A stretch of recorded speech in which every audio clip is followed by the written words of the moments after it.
Então a gente... Uma das coisas interessantes do budismo, né, é essa coisa de fornecer ferramentas para que a gente possa ver as coisas e chegar naquele mesmo ponto de vista que o Buda chegou. Ele não monopolizou o conhecimento que ele alcançou, mas como é que fala? Depois de realizar o fim do sofrimento por conhecimento direto e ele forneceu os meios e as ferramentas para a gente alcançar essa mesma realização. A gente vai estar nos cânticos mais tarde. Então, assim, não é monopólio dele esse conhecimento, né? Então, qualquer pessoa que pratique corretamente, né, chega no mesmo lugar, assim, gradualmente, de acordo com as...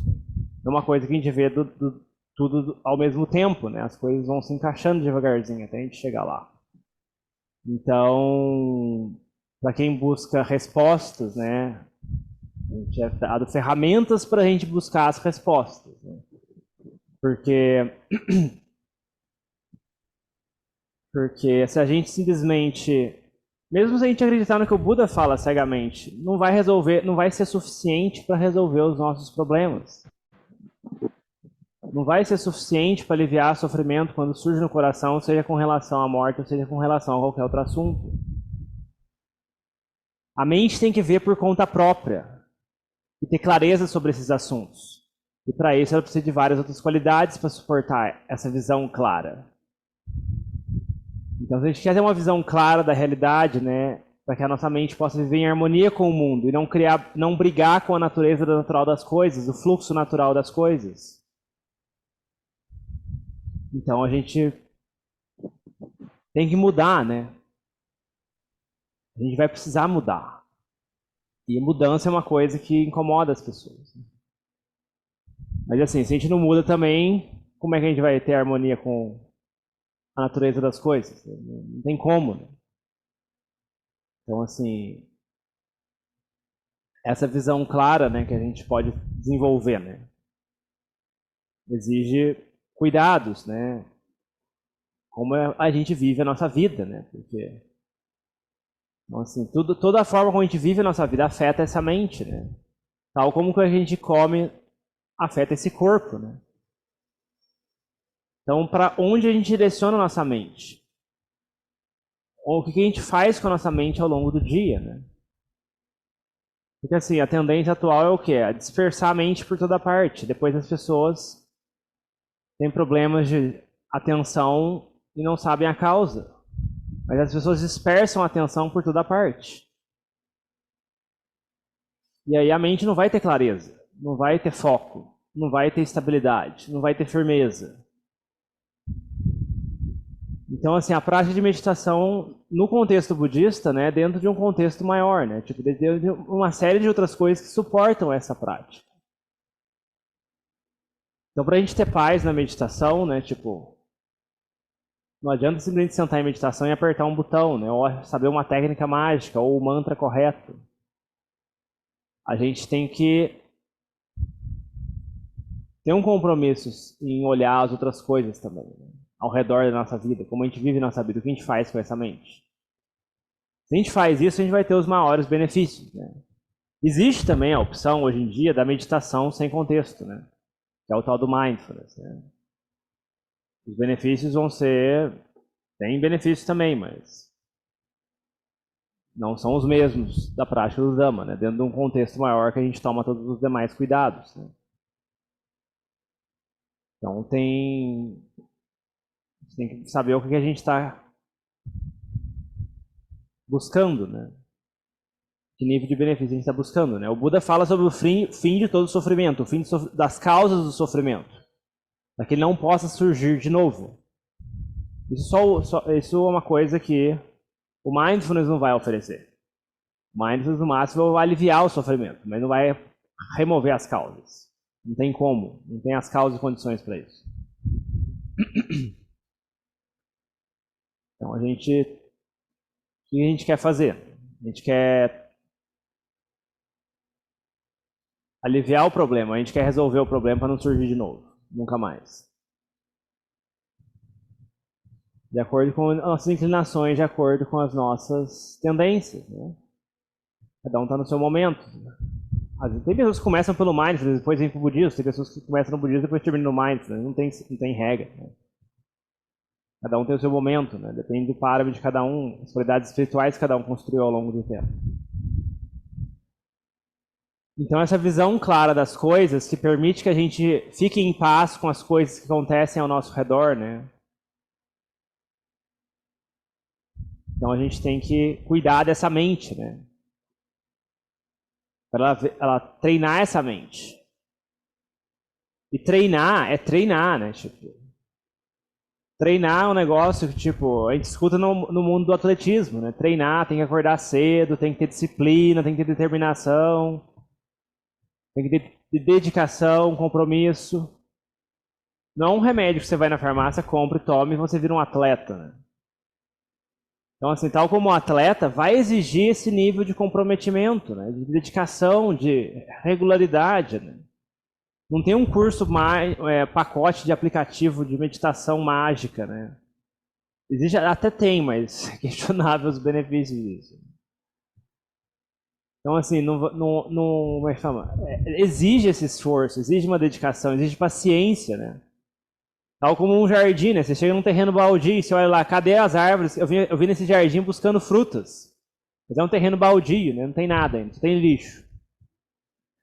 A gente está começando é mais ou menos assim, né? Nossa mente é uma bagunça às vezes, né? Tem muita coisa bagunçada. E a gente vê, eu tô com fome, tô com sede, quero sombra, mas não tem nenhuma árvore aqui ainda. É difícil.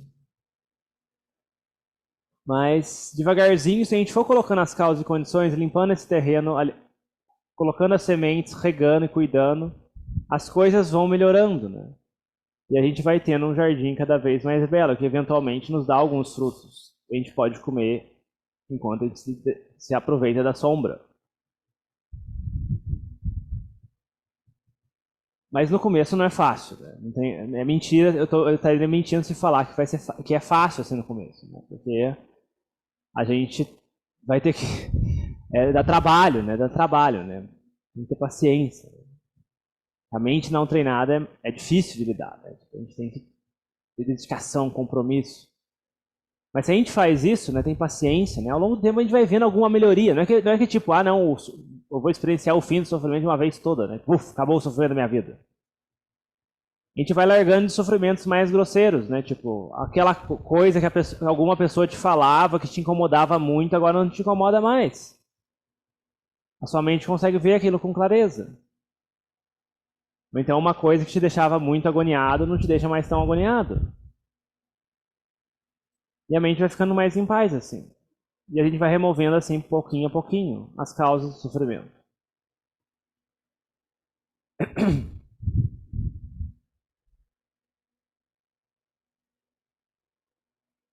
Então, assim,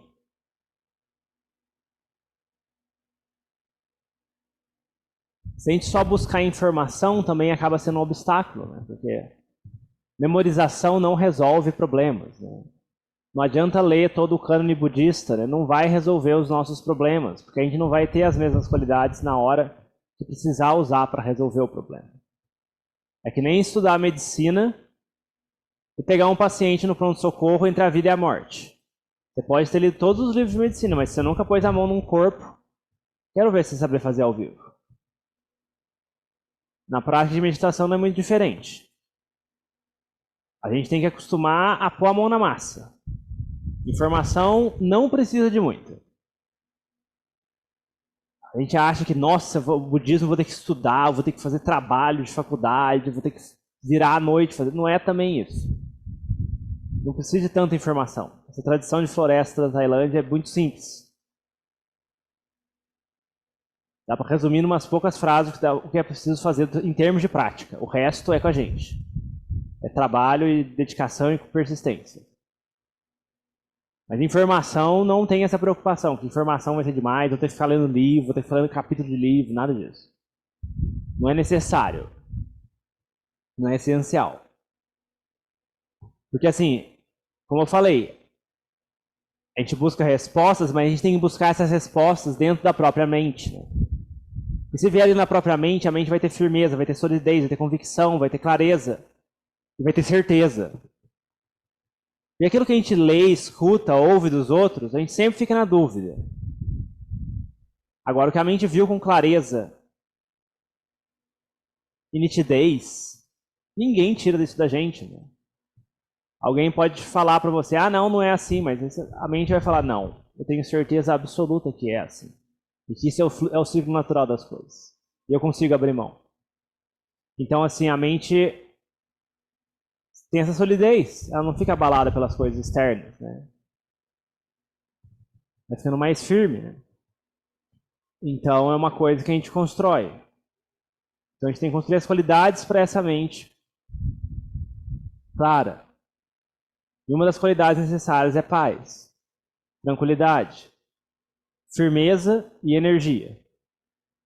Então, é uma paz enérgica, não é uma paz sonolenta.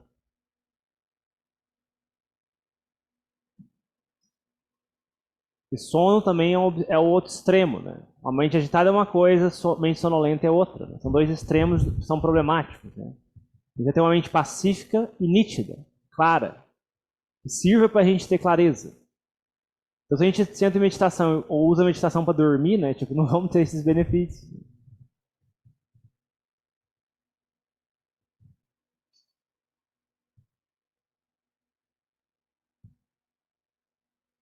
Então, a gente tem que treinar essa mente para ela ter paz. Cultivar os hábitos que alimentam essa paz, essa tranquilidade, essa estabilidade da mente.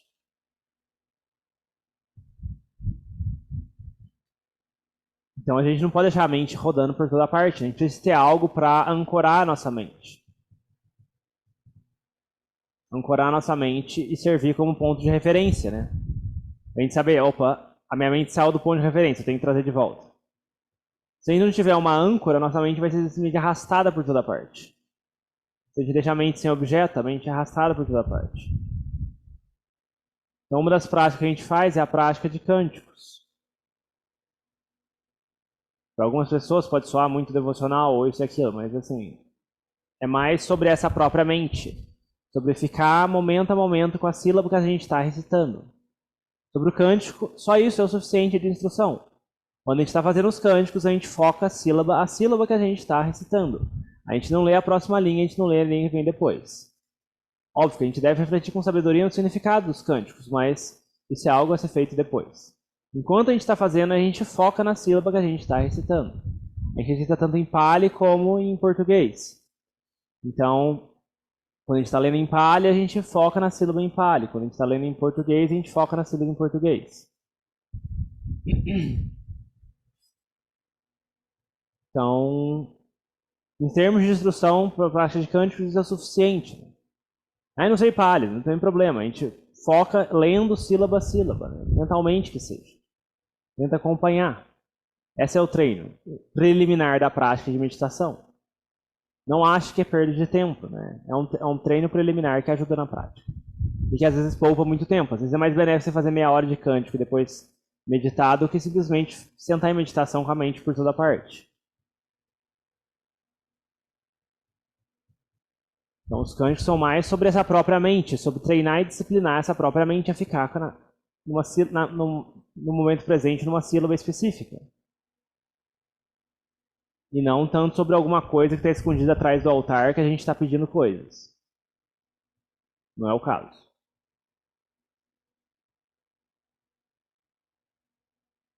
Então a gente tem essa prática de cânticos, né? Então quem não baixou ainda o livro de cânticos que a gente usa, né, na página que está o link, né, tem lá o livro de cântico em PDF, né, Cânticos Budistas. Então, por favor, baixar lá para poder acompanhar na hora que a gente for fazer daqui a pouquinho.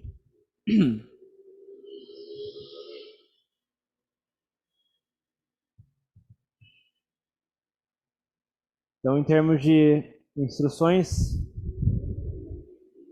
preliminares, deve ser o suficiente.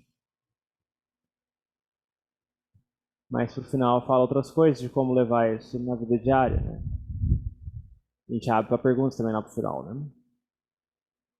Então, primeiro a gente faz uma prática de cânticos com tradução, depois a gente faz a meditação e depois tem algumas reflexões finais, de acordo com o tempo que a gente tiver disponível, né? Eu já falei demais no começo, né?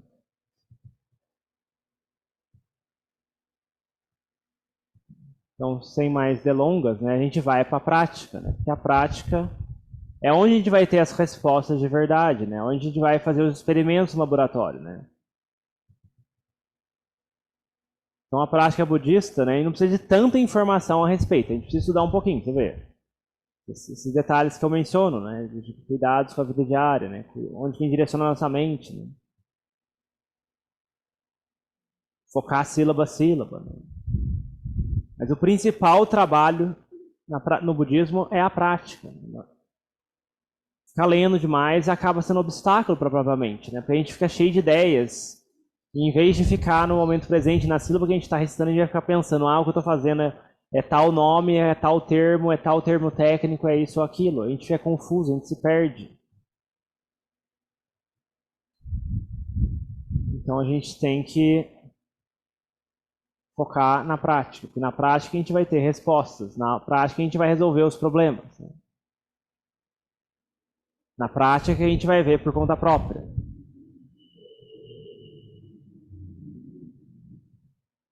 Então a gente pode começar com a nossa prática de cânticos, né? Assim, o pessoal do online não tem como ligar o microfone, né? Porque senão o Zoom dá aqueles atrasos clássicos do Zoom. Mas é um benefício presencial, né? Que pode fazer em voz alta, né? Em conjunto, em harmonia com as demais pessoas. Né? Quando a gente faz em grupo presencial, né? O único cuidado a ser feito quando a gente faz os cânticos é fazer os cânticos usando o ouvido também, né? E às vezes algumas pessoas têm a tendência de fazer o cântico com a voz bem alta e esquece de ouvir a voz dos outros, né? E aí sai de sincronia com os demais. Então a gente tem que procurar a voz de quem está liderando os cânticos e tentar sincronizar com aquela voz. E aí o resultado fica mais harmônico para todo mundo. Tem hora que a gente faz rápido, tem hora que a gente faz devagar. A gente tem que buscar sincronizar. Então assim, durante os cânticos a tarefa é simples. A gente foca sílaba a sílaba. Se a mente se distrai, não tem problema. Isso é normal, é natural. É que nem treinar tênis, né? Tipo, vamos jogar a bolinha, várias vezes a gente vai errar na raquete a bolinha. Não tem problema, a gente vai lá e continua tentando. Nossa tarefa é só essa. Estabelecer essa âncora e se a mente pular de volta, pular para fora, a gente traz de volta. Só isso. Minha mente pulou para fora, eu estou fazendo errado. Não, é natural isso. A gente simplesmente traz de volta. A mente vai pular para fora, com certeza. A gente traz de volta, para a sílaba que tiver, não tem problema. E foca na sílaba que a gente está recitando, só isso. Essa é a nossa tarefa nesse momento. Não precisa complicar, não precisa pensar sobre o futuro, sobre o passado, sobre como conhecer a meditação, se eu entendo do budismo, sobre vidas passadas ou o que mais. Só focar sílaba a sílaba em que a gente está recitando. Então é bem simples, mas é uma tarefa que a mente às vezes tem dificuldade de fazer. Então a gente só treina. Só treinar a mente a fazer isso. Não é a hora de refletir sobre o significado das palavras e se perder com as filosofias da mente. É uma distração também. Ficar refletindo sobre o significado durante os cânticos. Simplesmente foca sílaba a sílaba. Falo isso todas as vezes, mas é sempre necessário reforçar.